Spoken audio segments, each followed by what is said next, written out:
Are you struggling to practice your English speaking skills because you don't have anyone to talk to? Worry not, I'm here to help. In this video, we will discover effective strategies to boost your speaking skills when you're on your own. Hi everyone, you're welcome to my YouTube channel, Simon V. So let's get started. Talk to yourself. Talking to yourself might seem a bit strange at first, but it's an effective language practice method. You can talk about your day, your plans for future, your dreams, whatever you want. If you don't know what to talk about, you can search on internet topics to discuss. Add in your speech new words from your flashcards in order to memorize them even better. By talking to yourself, you will get used to your voice in English and you will not be so scared to talk with other people because you already know how your voice sounds and you are confident in yourself. A lot of people come across this problem that they are afraid of talking to strangers, especially native speakers. Firstly, they are afraid of making mistakes because they think that if I will make a mistake, that person will judge me. But native speaker will never judge you. He will be even glad to help you because you learn his language. And secondly, they don't know how their voice sounds. And talking to yourself can solve this problem very easily, as if you will speak to yourself every day, for example, for 5 minutes, you will get used to your voice. Usually when I learn a new language, I can start practicing speaking with myself in 6 months, but everything depends on the language. For example, with Spanish, I had less problems than with Turkish. So when I already start speaking to myself on a regular basis, I see that in 2 or 3 months, I start getting used to this language. So it's very helpful not just for practicing your pronunciation, but with talking to other people as well. Read aloud. Reading aloud is a fantastic way to improve your English speaking skills, whether it's a book, different articles, or even Reddit posts. As you read, pay attention to how words pronounce in context. Translate these words in Google Translator and add them to your flashcards. And don't worry about making mistakes, just keep practicing. In a time, you will notice less unknown words because your vocabulary expands. Recently, I found one more way how to read online. I decided to read Reddit posts and it helped me a lot because on Reddit, people write in casual way, like they talk every day. So you can find a lot of useful vocabulary there. Describe your daily actions. One effective practice is describing your day or routine in English. This could be as simple as narrating what you're doing while cooking, cleaning, or doing your morning routine, for example. The goal is to integrate English into your everyday life, making language practice a natural habit. Use different grammar, vocabulary, whatever you want. Try to get in details what are you doing now in order to memorize and practice as many as possible words. I prefer using this technique when I'm at home alone. For example, I cook something and I describe everything that I add, that I mix. I expand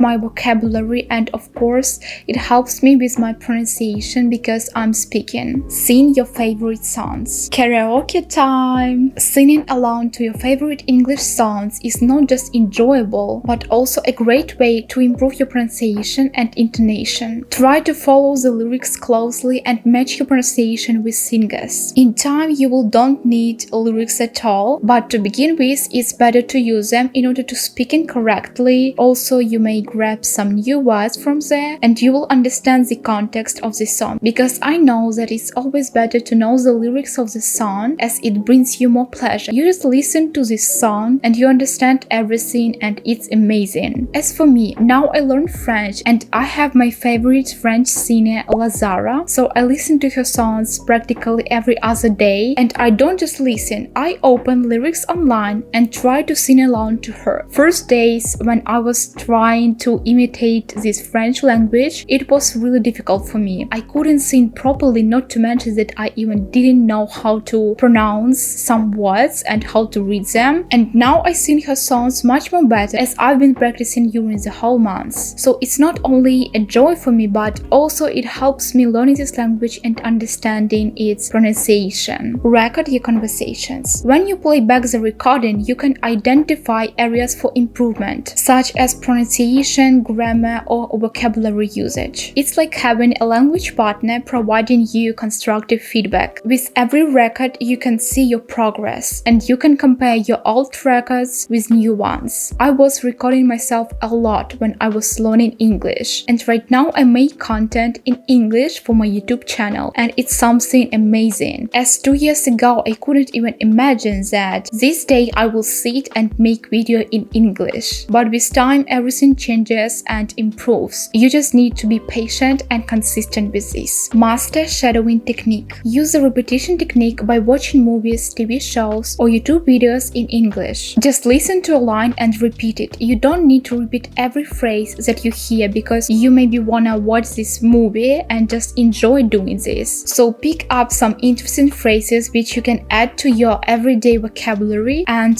try to pronounce them like native speakers do. This technique will help you sound more natural in your English conversations. I prefer using this method when I only start learning a new language and I don't know how this language sounds, how to pronounce words, and yeah, it can really be very helpful. But when I know this language enough to understand what actors say, I don't do this anymore because I just enjoy watching movie. Let's be frank, it's not so funny to pause every other minute this movie in order to repeat after actors. You just miss the context of this episode. But as I've already said, it can be really helpful in the beginning of your learning journey. Language exchange websites. This kind of platforms connects you with native English speakers or those fluent in English who want to learn your native language. What's more important, if you want to practice your pronunciation, you don't have to stop only on chatting. You need to speak to these people online, for example in Skype or Snapchat. But there is one con of this method. Usually there are a lot of people on platforms like these who just want not to learn something or communicate with you on different languages, but who try just to meet a dating partner. So it can be not so easy to find that person who will really learn language and practice it with you. That's why it can't be your only method in practicing speaking. I was using these platforms actively when I was learning Spanish, as I needed to find a Spanish friend, but there are a lot of people who want to practice English, so I had some problems with Spanish there. The best website for me, it was Speaky. It's not just a website, it's an app for your phone, you can download it. I was spending a lot of time there, and actually I found some people with whom I would practice my languages. But you have to understand that there are a lot of people who just interested in dating, not improving your speaking skills. Remember, becoming proficient in English or any language takes time and persistence. Stay patient, practice consistently, and soon you will see remarkable progress. Now, armed with these tips, go ahead and conquer your English speaking goals. That's all for today. Thanks for watching this video. If you found it helpful, give me a thumbs up and subscribe to my channel. See you soon in my next videos. Bye!